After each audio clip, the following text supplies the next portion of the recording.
കാലിക്കറ്റ് സർവകലാശാലയിലെ പെൺകുട്ടികൾക്കായുള്ള ഹോസ്റ്റലിന്റെ പുതിയ കെട്ടിട നിർമ്മാണത്തിലാണ് സർവകലാശാലയ്ക്ക് നഷ്ടമുണ്ടായത്. 3 കോടി ചെലവ് വരുന്ന പദ്ധതിക്കായി ആദ്യഘട്ടത്തിൽ UGC 1 കോടി രൂപ അനുവദിച്ചു. കുറഞ്ഞ തുക രേഖപ്പെടുത്തിയ കോൺട്രാക്ടർക്ക് 1.94 കോടിയുടെ ടെൻഡറിൽ 2010 നിർമ്മാണ ചുമതലയും നൽകി. പണി തുടങ്ങുന്നതിന് വനം വകുപ്പിന്റെ അനുവാദം കിട്ടാൻ 1 വർഷമെടുത്തതോടെ കോൺട്രാക്ടർ പിന്മാറി. പുതിയ സിൻഡിക്കേറ്റും VCയും വന്നതിനു ശേഷം പുതിയ ടെൻഡർ വിളിച്ചു.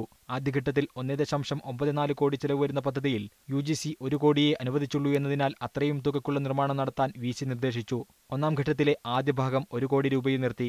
വീണ്ടും ഇതേ കോൺട്രാക്ടർക്ക് ഒന്നാം ഘട്ട പണി പൂർത്തിയാക്കാൻ സിൻഡിക്കേറ്റിന്റെ അനുമതിയില്ലാതെ ടെൻഡർ വിളിച്ചു.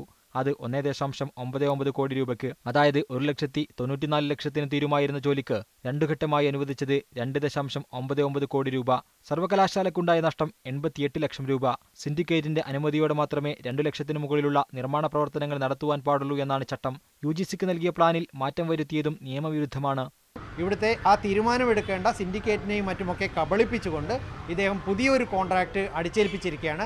അതുപ്രകാരം ഏകദേശം 1 കോടിയോളം രൂപ സർവകലാശാലയ്ക്ക് അധിക ചെലവ് വന്നിട്ടുണ്ട് എന്ന് കണ്ടെത്താൻ സാധിച്ചിട്ടുണ്ട്. ഇത് തികച്ചും വലിയ ഒരു സാമ്പത്തിക ആരോപണത്തിലേക്കാണ്, ക്രമക്കേടിലേക്കാണ് വിരൽ ചൂണ്ടുന്നത്. സിൻഡിക്കേറ്റിന് മുമ്പിൽ നിർമ്മാണ പ്രവർത്തനത്തിനും പ്ലാനിനും വരുത്തിയ മാറ്റങ്ങൾ അറിയിക്കാത്തതും ചട്ടവിരുദ്ധമാണ്. മീഡിയ 1 മലപ്പുറം.